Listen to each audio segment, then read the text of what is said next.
after the great discussion of disease causing microorganisms, you might have acquainted, yeah, you might have been a great acquaintance with the term called disease, communicable disease, infectious disease, pathogen, mode of infection, prevention. So these words might be, yeah, these words must be thoroughly understood by you. So here, after this disease causing aspect, let us try how to keep these microorganisms away from us so that we are free from diseases. Food preservation, rather how to keep microorganisms away from disease causing capabilities of them. Water, food and air are major aspects. ये तीन ऐसी बातें हैं जहां से micro organism can enter in your body, और यही से we just want to prevent them. No doubt microorganism को अगर अच्छा पार्टी करना है तो सबसे पहला क्या चाहिए, तो फूड का अवेलेबिलिटी. अच्छा खाना चाहिए, खाने के साथ अच्छा पीना चाहिए. पीना in the sense availability of moisture, and here moisture refers to water. Some bacteria need oxygen, कुछ ऐसे भी है विदाउट ऑक्सीजन भी ग्रो करते, बट लेट अस उनको दे देते हैं ऑक्सीजन. एंड तीसरा is ambient temperature. This is more important. Ambient in the sense temperature which they are please to be in. ये टेम्परेचर अगर देते हैं आप लोग तो उनका ग्रोथ अच्छा होगा. But if you not provide all this things, या इसमें से एक या दो चीजें कम करेंगे, बैक्टीरिया और माइक्रो ऑर्गेनिज्म का growth will not be there. हमने डे 1 पे ही पहला ही मॉड्यूल में आपको बताया था मैंने कि अगर आप ब्रेड लेके स्कूल में जाएंगे और 4th 5th डे पे वो डब्बा खोलेंगे, गलती से स्कूल में रह गया, फ्रेश ब्रेड मम्मा ने दिया, उसको कुछ नहीं, जस्ट प्लेन ब्रेड जैसा आपको अच्छा लगता है वैसा दिया, but you had just forgot your tiffin into a school. And after 3-4 days when you are in the school, जब टिफिन ओपन करते तो you are surprise to see the magic of biology. क्या लेके तो ब्रेड गए थे, ये जाम कहाँ से आया? बच्चा ये जाम नहीं है, ये उसके ऊपर का फंगस है. So why it happened? या अगर बिस्किट लेके गए तो ऐसा हुआ रहता था क्या? नहीं, कंटेंट तो सेम है, बट यहाँ पे क्या किसका अवेलेबिलिटी है? मॉइस्चर, वाटर का अवेलेबिलिटी है. So here we say this availability of food, moisture, oxygen and ambient temperature is basic feature. We just want to prevent getting these things by microorganisms. उनको ये सबको यूज करने से रोक रहा है. तो सबसे पहला जो हम मेथड यूज करते हैं that is sun drying. Traditional method है. आप सीखने से पहले आपकी दादी के पहले उनकी दादी जब से ये यूज कर रहे हैं. तो यहाँ पे क्या करते हैं, जो भी कुछ फूड प्रोडक्ट्स है उनको हम लोग क्या करते हैं, we keep it into a sun so that whatever moisture contents are there they can be removed. सबसे पहले क्या करते हैं हम लोग, अगर हम ग्रेन्स लेके आए तो इनको 1-2-3 दिन क्या करते हैं, हम धूप में उनको सुखाते हैं, सन ड्राइंग, सो दैट जितना भी मॉइस्चर वो चला जाएगा, micro organism will not grow. Secondly, कुछ वेजिटेबल्स आप सन ड्राइंग करते हैं, जैसे अनियन है. अनियन को आप अगर कट करके सुखा देंगे तो क्या हो जाता है, later on you can use it. सिर्फ उसका पानी चला जाएगा, उसका एरोमा, उसका टेस्ट जाता नहीं है. आप मेथी, कसूरी मेथी की बात करते हैं हम लोग, नॉर्मल मेथी लेने का, उसको सूखा देने का, हो गई कसूरी मेथी. तो ये कुछ प्रोडक्ट्स है कि सन ड्राइंग से आपके लिए how they can be more useful and how for prolong time they can be preserve. उसका सबसे पहला technique is sun drying of a products. Now ये सन ड्राइंग के बाद में अगला जो मेथड है that will be the chemical method, means by application of certain chemicals. ऐसे रहेंगे कि which prevent means micro organism can be prevented from their growth by application or by adding certain chemicals into the food that we consume. So most of the food products जो preservatives add किए हुए हैं, आप देखिए आपको mushroom मिलता है, mango pulp मिलता है, ऑरेंज पल्प मिलता है, then you get pineapple pulp, they contain some of the chemical preservatives added into them. ये केमिकल प्रिजर्वेटिव्स में सोडियम बेंजोएट नाम का केमिकल है, सोडियम बेंजोएट और सोडियम मेटाबाइसल्फाइड, सोडियम मेटाबाइसल्फाइड, ये कुछ ऐसे केमिकल्स है. Addition of this chemical will prevent the growth of micro organisms. So ये दोनों केमिकल, इसलिए आपका अब ये काम क्या बनता है कि जाम, पिकल, इनके बाजू में देखो they will say addition of certain preservatives. Nowadays direct नाम नहीं देते, दे गॉट अ कोड हर प्रिजर्वेटिव्स के लिए. Okay, then addition of common salt, ये भी बहुत जबरदस्त मेथड है. और यूज कहाँ करते हैं? सबसे पहला, आप अगर पिकल मम्मी बनाती है ना, घर पे गलती से कभी बनाए तो आप देखो, तो पिकल जब बनाते तो बहुत सारा salt is being added into it. Why? Excess of salt में micro organism can not survive, क्योंकि बहुत हाई सॉल्ट कंसंट्रेशन में क्या हो जाता है, माइक्रो ऑर्गेनिज्म के अंदर का कंसंट्रेशन अलग, बाहर का कंसंट्रेशन अलग, ये कैन नॉट सर्वाइव. जैसे आप अगर धूप में 45, 50, 45, 47, 40 डिग्री टेम्परेचर हो, तुम बाहर गए काम से, तो इमीडिएटली आप क्या करते हैं, अंदर आके एकदम अच्छा रह जाते, एसी वेसी लगाएंगे, फैन वैन लगाएंगे. वो एक रीजन. तो एडिशन ऑफ सॉल्ट क्या करता है, inhibit the growth of a micro organism, and this growth is being inhibited due to the metabolic processes. So हम लोग यहाँ पे डिस्कस करते हैं, ये कॉमन मेथड है where salt can be added. So by addition of salt, तो what will happen here कि एक प्रोसेस होता है माइक्रो ऑर्गेनिज्म के अंदर सॉल्ट ऐड करने के बाद में, which is known as osmosis. In next classes will be thoroughly with this process, but just I'll tell you, suppose we have a bacteria and बाहर बहुत सारा सॉल्ट है, मतलब पानी कम है, तो ये मोमेंट में water will come out of the cell due to addition of this salt. पानी पूरा बाहर आ जाएगा. गेटिंग इट और नॉट? तो इसकी वजह से माइक्रो ऑर्गेनिज्म की क्या होगी, मृत्यु. समझला? गेटिंग इट और not? So same thing happens with addition of sugar, it inhibit the growth of microorganism. अगर आपको जैम बनाना है तो आप सॉल्ट ऐड नहीं कर सकते ना उसमें, नहीं तो जैम बनाएंगे मस्त मिक्स फ्रूट जैम, लेकिन उसमें बेदनादन सॉल्ट डाल के रख देंगे. व्हाट विल हैपन ऐसे टाइम पे, तो आप तो खाएंगे नहीं. तो वहां पे क्या करते, उल्टा करते, they add more sugar to get same osmotic effect. तो this salting in and sugar, दोनों जो इफेक्ट्स है, they are to inhibit the growth of micro organisms. Application of oil, oil क्या करता है, ऑयल में micro organism can not survive for more time, and if you add more oil into your food, तो oil का layer prevent food and micro organism का direct contact.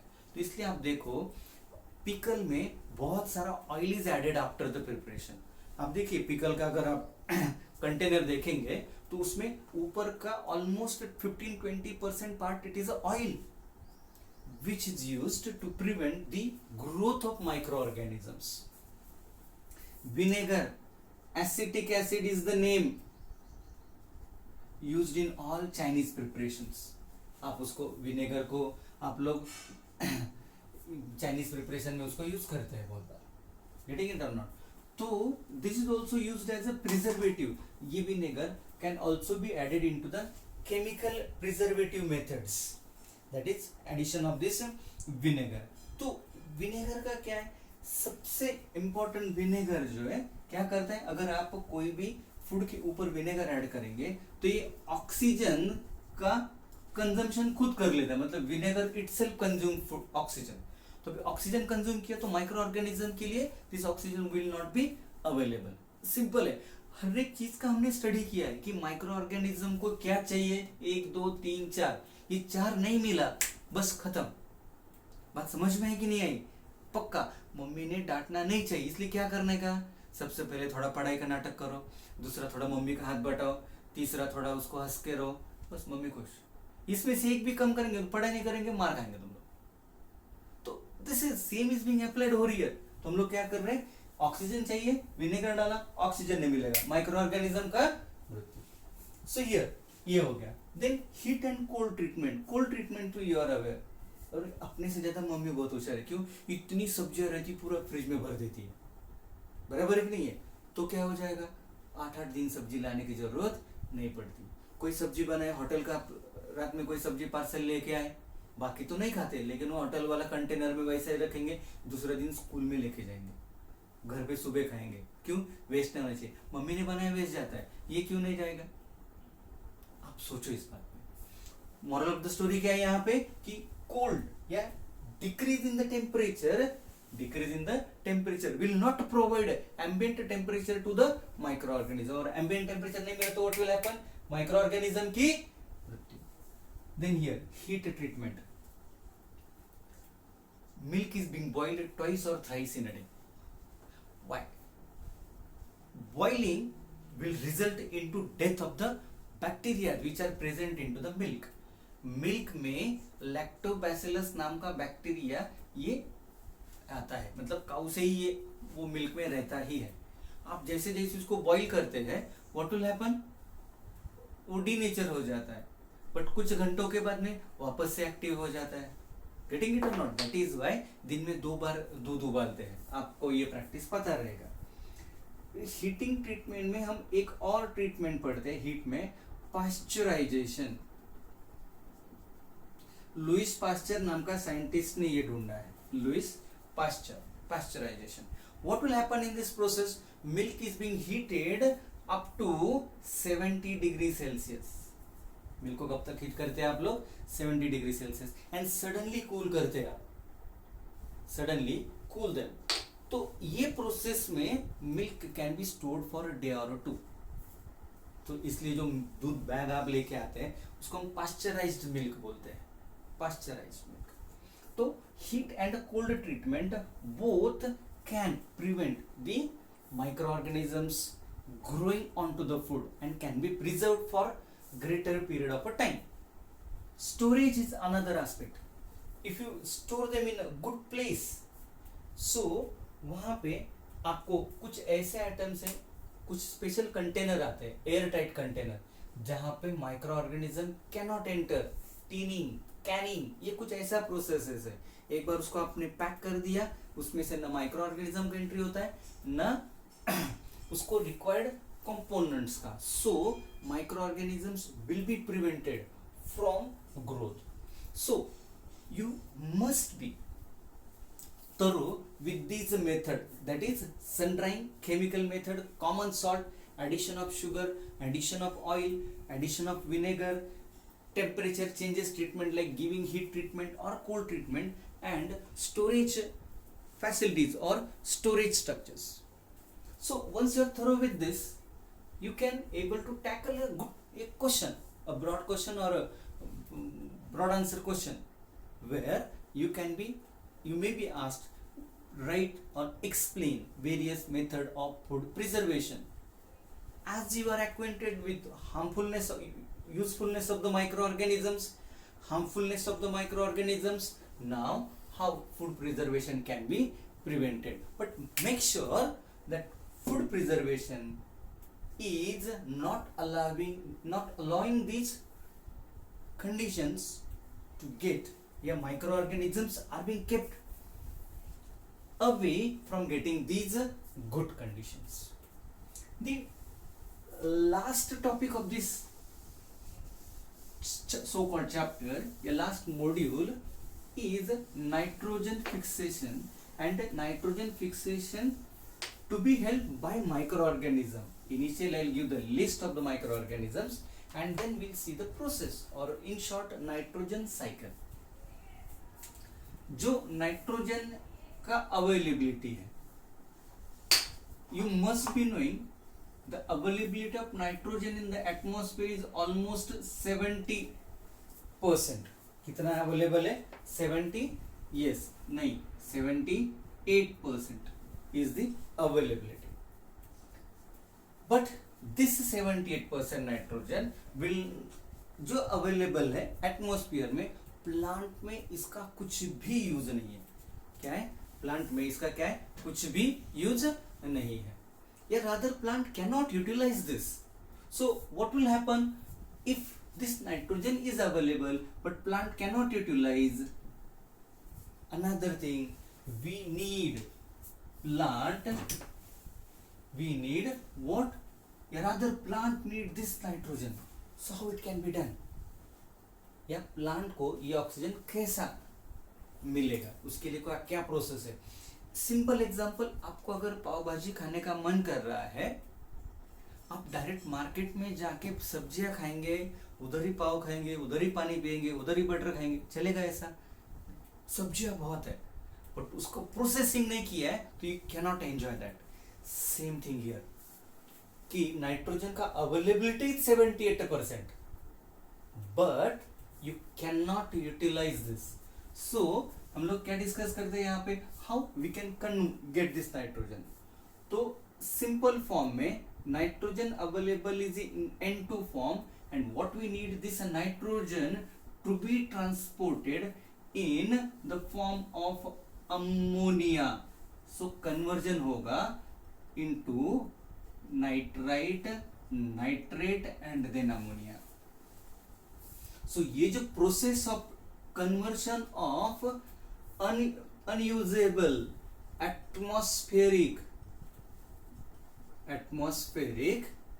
nitrogen into what we can say atmospheric molecular nitrogen, you can say, get acquainted with these words, into usable form.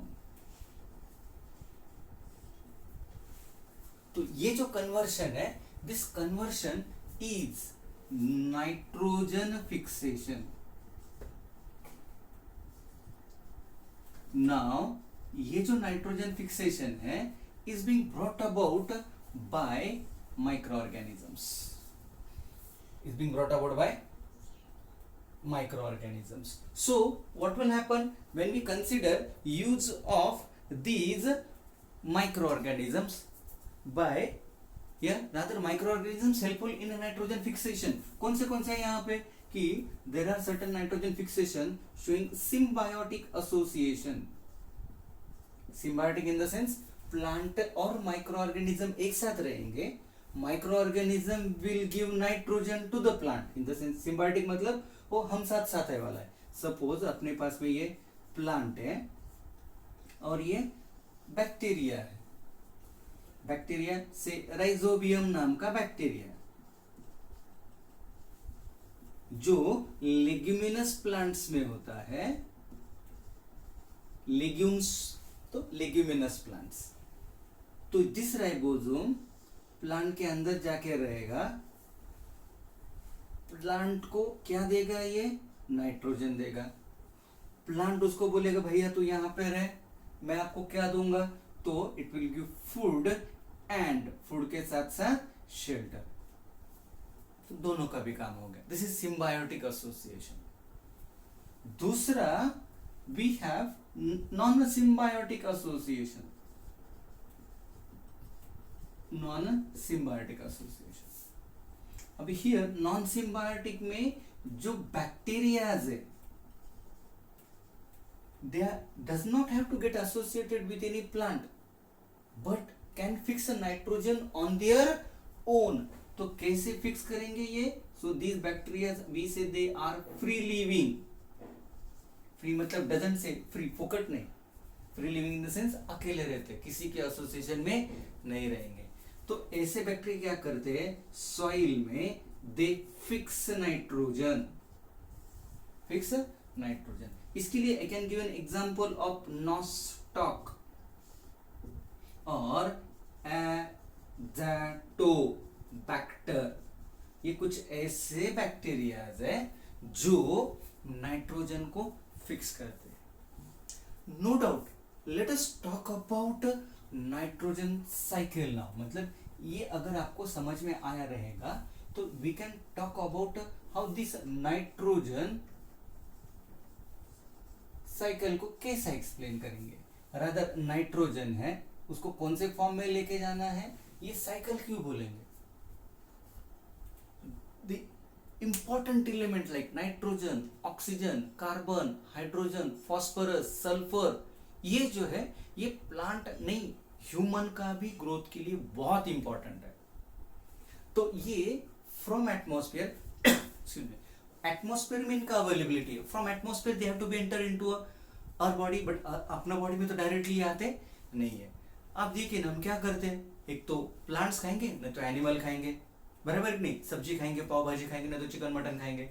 अभी जो chicken mutton है मतलब वो हेन है, गोट है, वो क्या खाएंगे, प्लांट खाएंगे। Ultimately they consume plant, getting it और नॉट। तो व्हाट विल हैपन कि हम अगर ये कंज्यूम कर रहे हैं एज अ ह्यूमन तो we are ultimately dependent on plant. And plant किस पे डिपेंडेंट है, नेचर पे। नेचर में क्या है तो सॉइल, सॉइल में किसका अवेलेबिलिटी है, ये सारे इंपॉर्टेंट सब्सटेंसेस को। बहुत सिंपल फॉर्मेट में आपको इसको याद रखना है।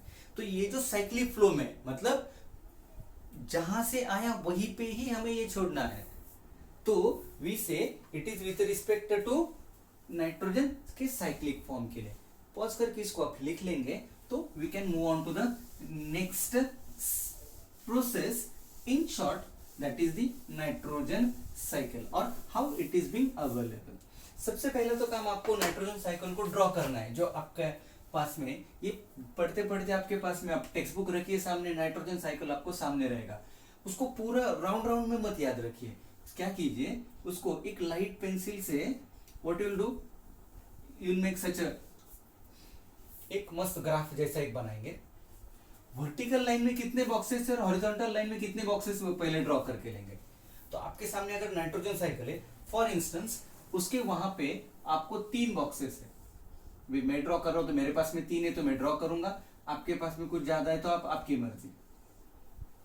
3 बॉक्सेस में ड्रॉ करूंगा यहाँ पे। ऑलराइट, ये 3 बॉक्सेस हो गए। हॉरिजॉन्टल में 4 आ रहे, बीच वाला तो 1 है, but here also I have 1, then ये दूसरा है, देन हियर एक तीसरा, and at the end I will get the 4th box. Alright, then अभी ये तो हमारे हो गए। अभी बीच में यहाँ कोई, यहाँ ये अगर कोई रहते हैं एक्सक्यूज मी, बीच में अगर कोई है तो वो हमें ऐड करना है। If the boxes are there, yes, यहाँ पे 1 है, ये वाला कोने में तो कुछ नहीं दिख रहा है मुझे, ये वाला कोने में है, एंड ये वाला कोने में 1 है। अभी आपका नेक्स्ट काम क्या है, ये बॉक्सेस को ज्वाइन करवाना है। तो let us see in the form of cyclic structures में। नाउ यहां पे मैं बोलूंगा कि ये अभी साइकिल अपना शुरू हुआ, इन the sense atmospheric nitrogen, atmospheric nitrogen ये अभी एटमॉस्फेयर में अवेलेबल है हमारे पास में। तो ये जो एटमॉस्फेरिक नाइट्रोजन है ये फिक्स करवाना है। समटाइम क्या होता है, लाइटनिंग के टाइम पे फिक्सेशन टेक्स प्लेस, बराबर है। लाइटनिंग से जो एनर्जी आएगा वो एनर्जी, लाइटनिंग मतलब जब थंडरस्टॉर्म लाइटनिंग आएगा वो टाइम पे व्हाट विल हैपन, ये energy of lightning will be used by nitrogen और वो कन्वर्ट हो जाएगा नाइट्रोजनस कंपाउंड्स में। मैंने आपको पहले बोला कि साइकिल में हम what we are trying to do is conversion of this atmospheric nitrogen into usable form, that is ammonia। बीच में आपको ये 2 मिलेंगे, nitrite and nitrate. Just keep it in mind always कि हम ये कर रहे हैं, क्या करना है वो याद रखो, बाद में स्टेप्स याद आते रहेंगे। गेटिंग इट और नॉट, ये हो गया। देन ये मेजर स्टेप है, मतलब एटमॉस्फेयर का nitrogen by using bacteria, algae. क्या होता है, जैसे हमने देखा अल्गी में भी ब्लू ग्रीन अल्गी साइनोबैक्टीरिया है, they can also fix nitrogen. Bacteria में Rhizobium, Azotobacter, Nostoc, Anabaena, Aulosira, you can get a list of such microorganism which can fix this atmospheric nitrogen into nitrates, या fixation form में आएगा। Getting it और not? Now what will happen कि ये जो fixing रहेगा ये अभी नाइट्रोजनस कंपाउंड्स में जाएगा। Nitrogenous compounds like ammonia, ammonia के बाद में another nitrogenous compound is amino acid, किसमें जाएगा? मतलब ammonia will go into amino acid. Try to understand this. एक बार नहीं समझ में आया उसको रिकैप करते करते वापस से देखते जाइए, है ना। सो नाइट्रोजन जो एटमॉस्फेयर में था, एक तो लाइटनिंग से आया है, लाइटनिंग से नहीं है तो बाय बैक्टीरिया से nitrogenous compound, and nitrogenous compound से और कॉम्प्लेक्स नाइट्रोजनस कंपाउंड्स। ये सब आने के बाद में ये जो नाइट्रोजन है यूजफुल फॉर्म में अभी किस में आया? सॉइल में। देखो मैं क्या किया, अभी ये लाइन ड्रॉप किया, इसको डायरेक्टली यूज किया। अभी मेरे पास में यूजफुल फॉर्म में नाइट्रोजन इज अवेलेबल, मतलब सॉइल में से प्लांट डायरेक्टली ले सकते हैं, वो फॉर्म में यहाँ पे अवेलेबल है। मतलब हमने पाव भाजी का सब्जी लेके आया, अभी उसको प्रिपेयर किया, अभी कढ़ाई में हुआ, प्लेट में लेके पाव भाजी के जैसा खा सकते हैं। बहुत सिंपल है, आपको जस्ट एक बार कैसे होता है फॉलो करना है, फॉलो करना है। याद रखने के लिए सिंपल मेथड मैंने जो बोला है बहुत इजी है। अभी यूजफुल फॉर्म में से कहा जाएगा? ये प्लांट्स में जाएगा। कहा जाएगा? वो प्लांट्स में जाएगा। गेटिंग इट और नॉट? प्लांट्स में से किस में जाएगा? वो प्लांट्स को मस्त खा पी के कौन काम करते हैं? एनिमल्स। तो प्लांट्स में से it will go to animals, मतलब हमने खा लिया इसको बंद करवाना है, बराबर है। एनिमल्स में आ गया, प्लांट्स में आ गया। अभी एनिमल्स क्या करते? खाएंगे पिएंगे लेकिन छोड़ते भी रहते, यूरिनेशन है, कभी कभी कुछ एनिमल मर जाएंगे, वो डिकम्पोज हो जाएंगे। तुम क्या लेके आए तो जो लेके जाएंगे, यही पे छोड़ के जाना है ना, तो छोड़ दो पूरा। तो व्हाट विल हैपन? जो प्लांट्स में नाइट्रोजन फिक्स हुआ था, प्लांट्स को हमने कंज्यूम किया था, वो कहाँ गया? इन द फॉर्म ऑफ एक्सक्रीशन और डेथ। एक्सक्रीशन और इन द फॉर्म ऑफ डेथ वापस से कहाँ गया? वो सॉइल में गया। गेटिंग इट और नॉट? कहाँ गया वो? सॉइल में। ये एक मेथड हो गया, मतलब प्लांट भी जा सकते हैं बाय डेथ, एंड ये भी जाएगा। ये जाने के बाद में व्हाट विल हैपन? वापस से कहाँ गया ये? अभी प्लांट्स जो है ना वो कहाँ गया? सॉइल में। प्लांट का डेथ, एक्सक्रीशन का डेथ, ये अगर पूरा हम बात करेंगे तो एक तो ये प्लांट उसको यूज करेंगे, या कुछ बैक्टीरिया जो रहेंगे, दिस बैक्टीरिया और fungi will convert them into वापस से नाइट्रोजन फॉर्म में। मतलब ये जो हम ये प्रोसेस से यहां तक आए थे, यहां तक protein and protein to be in a useful form, अभी हम उल्टा जा रहे हैं। प्रोटीन टूट गए, अमीनो एसिड, अमीनो एसिड टूट गया, अमोनिया इनटू नाइट्रेट, नाइट्रेट वापस से अमोनिया, यहां से यहां प्रोसेस होता है। तो यहाँ पे जो बैक्टीरिया इन्वॉल्व है इनको हम लोग बोलते हैं नाइट्रीफाइंग बैक्टीरिया। क्या? कौन से बैक्टीरिया? नाइट्रीफाइंग। और ये प्रोसेस में होते हैं, उनको we use the word de, de मतलब removal, denitrifying bacteria. So in this way this simple nitrogen fixation का प्रोसेस जो है वो काम में आएगा। सो वंस वी सी कि एकदम, आप मेरा ड्राइंग पे मत जाइए, मुझे पता है बहुत ही गंदा है, बट आपको समझ में आना इंपॉर्टेंट है। तो यहां पे आपको क्या याद रखना है? ये 7 बॉक्सेस एंड ये 3 बॉक्सेस, 10 बॉक्सेस, बट बच्चे उसको भी रगड़ते रहते हैं। रगड़ने की जरूरत नहीं, just try to remember what will happen, and सबसे इंपॉर्टेंट ये याद रखना है। Getting it or not? So this was the simple ideas, rather this was simple explanation regarding nitrogen cycle है। Getting it or not? So this conversion or channelization of a nitrogen from non-living into living and from living back to the non-living, आपको इसके लिए term use करते हैं biogeochemical cycles, biogeochemical cycle. तो you have to just remember this, and this is a hot topic, हर exam में ये cycle पूछते हैं, तो आपके लिए बहुत फायदे का है। Get got it? So here we conclude this first chapter, that is microorganism, foe and friends. All right, thank you.